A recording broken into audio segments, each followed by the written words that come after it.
근거로 공동체를 향한 하나님의 공의 1이라는 제목으로 하나님 말씀 증거하도록 하겠습니다. 약속의 땅 시리즈 91번째 시간입니다. 오늘 말씀은 여호수아를 통해서 이스라엘 12지파가 모든 땅 분배를 마치고 난 뒤에 도피성 제도에 대해서 하나님께서 명령하시는 말씀의 내용입니다. 이 도피성 제도라는 것은 부지 중에 실수로 사람을 죽이게 된 사람들을 보호하기 위한 목적으로 만들어졌습니다. 원한이나 고의성이 전혀 없는 상태에서 그 사람을 죽인 자는 자신이 거주하고 있는 가장 가까운 지역으로, 가까운 도피성으로 피해서 그 생명을 보존하게 만드는 제도가 바로 이 도피성의 제도입니다.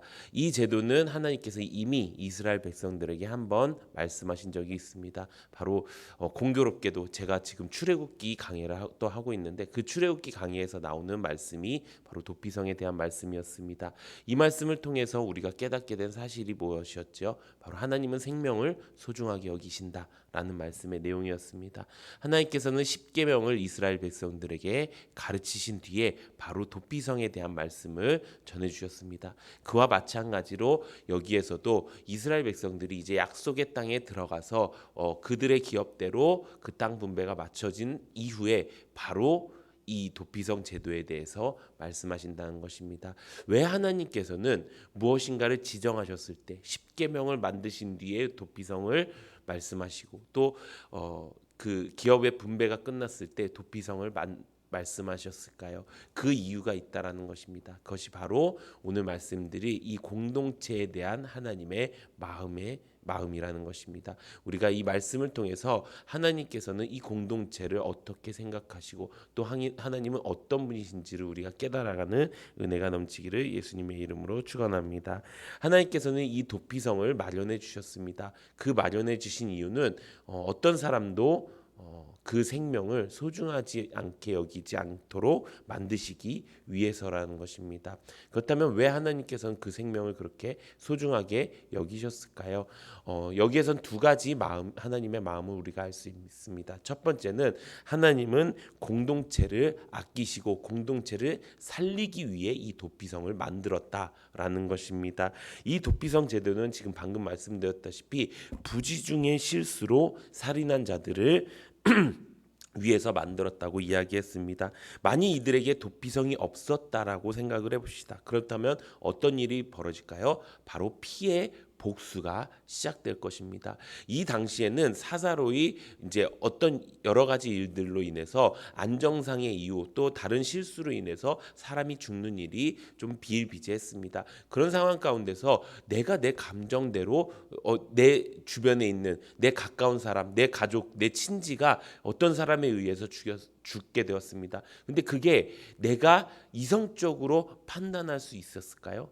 그러지 못했을 것입니다. 내 감정에 따라서 저 사람이 실수로 죽였건 저 사람이 일부러 죽였건 저 사람은 내 사람을 죽였기 때문에 나도 저 사람을 죽일 거야 라는 그런 생각들이 나타나게 되었을 것입니다. 당연한 일인 것입니다. 그때 하나님께서 그런 일이 벌어지지 않도록 도피성을 만들어 주신 것입니다. 만약에 그런 피해 복수, 그런 사사로운 복수들이 그 공동체 가운데 계속 일어났다면 어떻게 되었을까요? 그 공동체는 바르게 세워지지 못했을 것이라는 것입니다.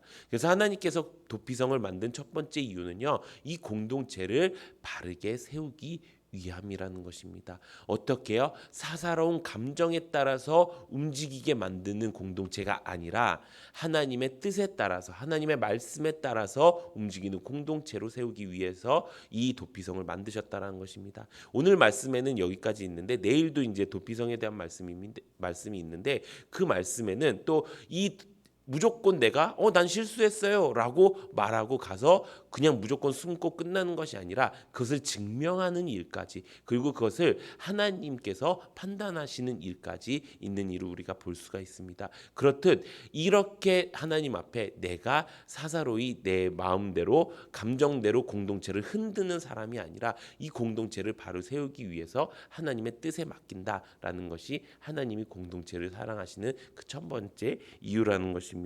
우리가 이 말씀을 통해서 깨닫게 되는 것이 무엇입니까? 우리는 과연 하나님이 나에게 주신 이 공동체를 어떻게 반응하고 있는지, 어떻게 어떻게 만들어가고 있는지를 우리가 점검해 봐야 되는 것입니다. 우리가 만약에 내 감정에 따라서 내 상황에 따라서 공동체를 흔들고 있는 사람이라면 우리는 하나님의 말씀대로 살아가지 못하는 사람이 될 수 있다라는 것입니다. 하나님께서는요, 어떤 일에도 하나님이 먼저 말씀하시고 먼저 선택하시도록 모든 법을 지정해 주셨습니다. 그럼에도 불구하고 너는 그 법에 따를 수가 없어요. 나는 그것에 할 수가 없어요. 왜냐? 내 마음이 지금 상하잖아요. 내 가족이 죽었는데 하나님 이것도 이해 못하세요? 내 사람이 죽었는데 이렇게 생각하면서 그 공동체를 흔드는 것은 하나님의 뜻이 아니라는 것입니다. 사랑하는 성도 여러분, 어떤 일에도 하나님의 말씀에 보다 앞서는 일이 생기면 되지 않는 것입니다. 하나님의 법은요, 완전하신 하나님께서 만들어 주신 우리를 향한 보호의 법이라는 것입니다. 나라고 그런 일이 없을 수 있는 것이 아닙니다. 나도 실수로 누군가를 상해할 수도 있고 죽일 수도 있는 것입니다. 그럴 때 나는 실수했는데 왜 저 사람은 저렇게 해? 라고 생각하도록 만들지 않도록 하나님께서 모든 사람들에게 공의롭게 만들어 주신 것입니다. 그것이 바로 두 번째 오늘 말씀을 통해서 깨달게 하신 하나님의 모습인 것입니다. 첫 번째 모습이 공동체를 사랑하셔서 그 공동체를 세우기 위해 도피성을 만드셨다면, 두 번째는 하나님의 공의를 보여주시기 위해서 도피성을 만들었다라는 것입니다. 하나님은 누군가를 죽이는 일에 있어서 이것이 고의가 있는지 없는지에 따라서 완전히 다른 법률을 만들어 주셨습니다. 고의적으로 살인한 경우에는 사형이 마땅하지만 그렇지 않은 경우에는 완전히 그 목숨을 보존할 수 있도록 만들어 주신 것입니다. 그런 의미에서 봤을 때 이 도피성은 하나님이 공의로우신 분이라는 것을 우리에게 가르쳐 주신 것입니다. 우리가 생각하는 선과 악이 있습니다. 왜 그렇게 될까요? 이것이 어떻게 보면 이번 주 수요일 날 말씀에 또 스포일 수가 있는데요. 우리가 생각하는 선과 악을 믿고 삽니다. 그것이 무엇이냐? 저거는 선이야, 저거는 악이야 라는 것을 우리가 믿고 살아요. 왜 그렇게 되었을까요? 그것은 우리가 선악과를 따먹었기 때문이에요. 선악과를 따먹으면 어떻게 돼요? 내가 선악을 분별하게 돼요. 그래서 세상 사람들은 뭐예요? 내가 맞는 선이 맞는 선인 거예요. 내가 맞는 악이 그게 악인 거예요. 근데 하나님께서 말씀하시는 선과 악은 무엇일까요? 하나님께서 말씀하시는 선과 악은요, 하나님의 뜻에 맞으면 선이고요, 하나님의 말씀에 틀리면 악인 것이에요. 우리가 그것을 내가 맞다고 선이고 내가 틀리다고 악이라고 말할 수 있는 권한이 원래 우리는 없었어요. 왜요? 우리는 피조물이었기 때문에. 우리는 하나님이 지으신 존재예요. 그렇기 때문에 하나님이 이거 맞아 라고 하면 그게 맞군요. 하나님이 이게 틀려 라고 하면 그게 틀리군요 라고 이야기합니다. 기독교 윤리가 바로 그것입니다.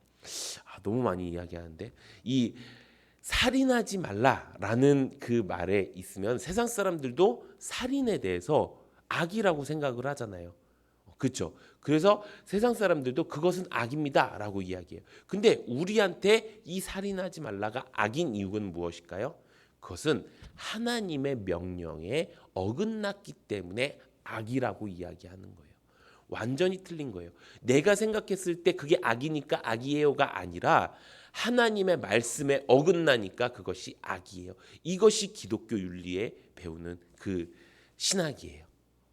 우리가 이렇듯 하나님께서 말씀하시는 것이 맞습니다라고 하는 것이 우리가 가져야 될 하나님에 대한 마음이라는 것입니다. 하나님께서는요, 우리에게 하나님의 백성 삼아 주시고 하나님의 나라로 인도해 주셨어요. 하나님의 백성이 되게 만들어 주셨어요. 그렇다면 하나님께 속해서 하나님의 법 아래 우리가 살아야 되는 것이 마땅한 거예요. 우리가 한국에 살고 있으면서 미국 법을 지키고 있으니까 나는 한국 법에 몇 가지는 안 배워도 괜찮아요. 그것은 나랑 상관이 없어요라고 한다고 안 잡아갈까요? 그렇지 않다라는 거예요. 내가 한국에 살고 있으면은 한국 법을 지켜야 되는 거예요. 마찬가지로 내가 하나님의 법, 하나님의 세상 안에 있으면요, 하나님의 법을 지키며 사는 것이 내가 진짜 하나님의 백성입니다라고 말하고 다니는 것과 마찬가지라는 것입니다. 사랑하는 성도 여러분, 우리에게 하나님께서는요 여러 가지 법들을 주셨어요. 율법도 주시고 하나님께서는 말씀으로 우리가 지킬 수 있는 것들을 주셨어요. 그런데 그 법들이 어쩌면은 내 감정과 맞지 않고 내 상황과 맞지 않고 나는 이렇게 생각하지 않는데 내 상식과 맞지 않을 때가 너무나도 많이 있어요. 그때 하나님께서 하시는 게 뭐예요? 그래, 이제 너가 보는 그 선과 악을 믿는 것이 아니라 완전히 공의로운 하나님을 너가 믿기를 바래. 이것을 하나님께서 우리에게 훈련시키시는 것입니다. 그래서 우리에게 필요한 건 뭐예요? 언제나 말씀 가운데 있는 거예요. 말씀 가운데 있지 않으면요, 우리가 이것이 선인지 악인지 분별할 수가 없는 거예요. 말씀을 떠나 있는 상태에서 내가 그것을 분별한다? 그것은 세상 사람들과 마찬가지로 내가 아직도 그 선악과를 따먹은 그 세상 사람들의 원죄를 가지고 있는 세상 사람들과 마찬가지로 살고 있다는 것입니다. 내가 말씀 가운데서 그것이 하나님의 뜻이 맞는지 아닌지를 말씀을 통해 분별해서 선과 악을 분별해내는 것, 그것이 공의로운 하나님 안에서 내가 그 하나님의 백성다운 삶을 살아가는 삶이라는 것입니다. 사랑하는 성도 여러분, 요즘 우리가 배우고 있는 것이 무엇입니까? 거듭난 성도, 또 구원받은 성도이지 않습니까? 거듭났다라는 것은요, 이전에 내가 갖고 있었던 감정과 생각과 모든 것들이요 다 리셋 초기화됐다라는 거예요. 이제 내가 예전에 내가 그랬으니까 지금 이래, 이건요 변한 사람이 아닌 거예요. 내가 이것만큼은 아직 해결되지 않았어. 이건 변한 사람이 아닌 거예요. 완전히 초기화돼서 내가 지금 하나님 앞에 쌓아가고 있는 감정, 내가 지금 하나님 앞에 쌓아가고 있는 믿음, 내가 하나님 앞에 쌓아가고 있는 그 사랑이 처음 것이 돼야 되는 거예요. 그래서 하나씩 하나씩 그것이 쌓아가서 그게 새로운 내 정체성, 내 아이덴티티가 되어야 된다는 것입니다. 사랑하는 성도 여러분, 그렇게 하기 위해서 하나님께서는 우리에게 무엇을 훈련시켜요? 우리에게 정착하게 하신 다음에 공동체가 얼마나 중요한지, 또 공의로운 하나님을 믿는 것이 얼마나 중요한지를 우리에게 가르쳐 주시는 것입니다. 사랑하는 성도 여러분, 오늘 말씀을 통해서 우리에게 속한 그 공동체, 가정이 될 수도 있고 교회가 될 수도 있습니다. 그 안에서 내가 얼마나 내 감정대로 하는 것이 아니라 하나님의 말씀대로 살고 있는지, 또 내가 판단하고 내가 결정하는 것이 아니라 모든 일들에 하나님이 우선이 되어서, 하나님의 말씀이 우선이 되어서, 내가 틀렸다고 해도, 내가 맞다고 해도 하나님이 틀렸다고 하면 틀린 것이고, 내가 틀렸다고 해도 하나님이 맞다고 하면 맞는 것임을 내가 깨닫고 진짜 하나님의 백성답게 이 세상을 살아갈 수 있는 우리 모든 성도님들 되시기를 예수님의 이름으로 축원합니다. 이 시간